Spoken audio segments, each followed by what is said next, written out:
catéchèse pour leur développement spirituel et religieux. Et tout au long de l'année, les enfants reçoivent des activités qu'on appelle des catéchèses. Et lorsqu'ils sont prêts, ils peuvent recevoir des sacrements. Le sacrement du pardon, l'Eucharistie, la confirmation, pour les aider à réfléchir sur leur vie de chrétien.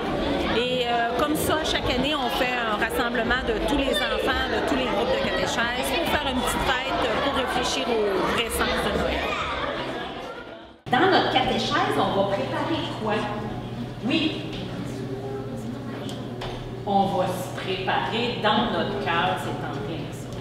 On va essayer de préparer notre cœur aujourd'hui à cette grande fête de Noël.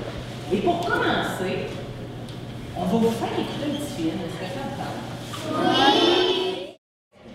Dans le film qui n'était pas un bon berger parce qu'il s'est endormi avec le mouton, puis le mouton s'est fait prendre par les... Il s'est endormi à un moment donné. Ça, savez-vous, là, quand à un moment donné, dans la Bible, là, on dit de veiller.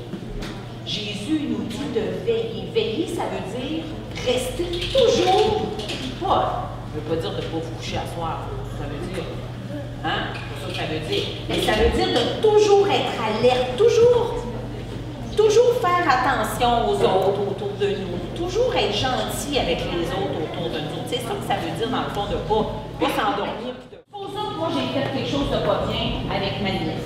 Et bien sûr. Mettons, j'ai fait de quoi de pas bien. J'ai répondu bête là, parce que j'étais pressée, tout ça. Puis après ça, je viens comme un cœur gros, puis je me sens comme pas bien. Mais je vais la revoir, puis je dis là, Anne, je m'excuse, je te demande pardon pour la façon que je t'ai répondu tantôt, là, parce que j'étais comme stressée, là, puis je pensais pas à mon affaire, puis je m'excuse si je t'ai blessée. C'est ça, demander pardon. Après ça, là, il me semble que je me sens mieux. C'est quand on demande pardon, quand on a fait quelque chose de pas correct, puis qu'on n'est pas bien dans le cœur, on peut demander pardon. On s'excuse, puis on demande pardon, puis après ça, on se sent mieux. Bien, c'est ça aussi, être bon berger. Je fais du bien à quelqu'un, je me sens beaucoup soulagée. Tu te sens soulagé, tu te sens bien aussi. C'est vrai, ça, quand on fait du bien à quelqu'un, ça serait pas ça, préparer notre cœur pour Noël?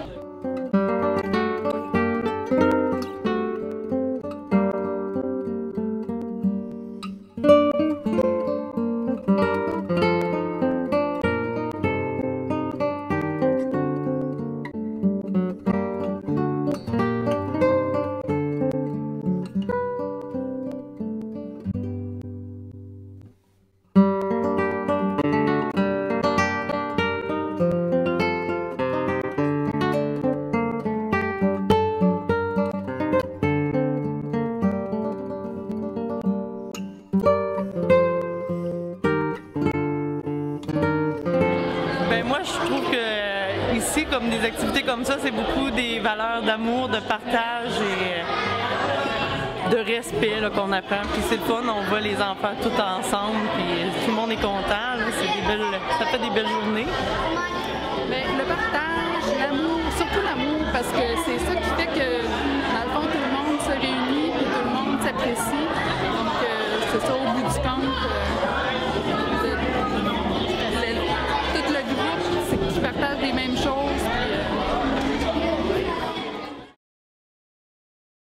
Mais moi, c'est sûr, c'est pour les valeurs véhiculées. Parce que je suis croyante, puis moi, c'est sûr qu'à la maison, c'est ce que je prône.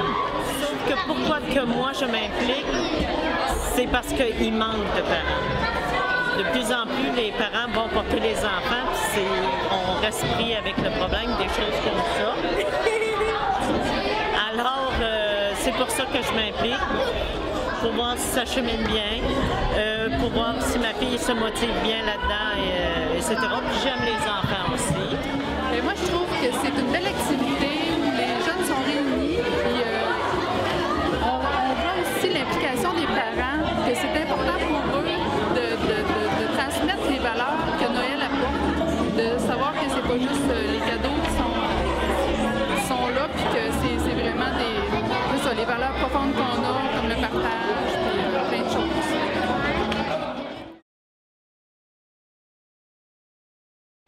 Ben, je pense qu'il faut travailler fort pour essayer de garder ça un peu plus sur le côté humain et spirituel, parce qu'on a peut-être un peu tendance à associer ça un peu plus commercial, là, mais en faisant attention, puis des petits bricolages avec les enfants, puis des petites pensées, des petites prières, mais ça ramène ça à une autre dimension.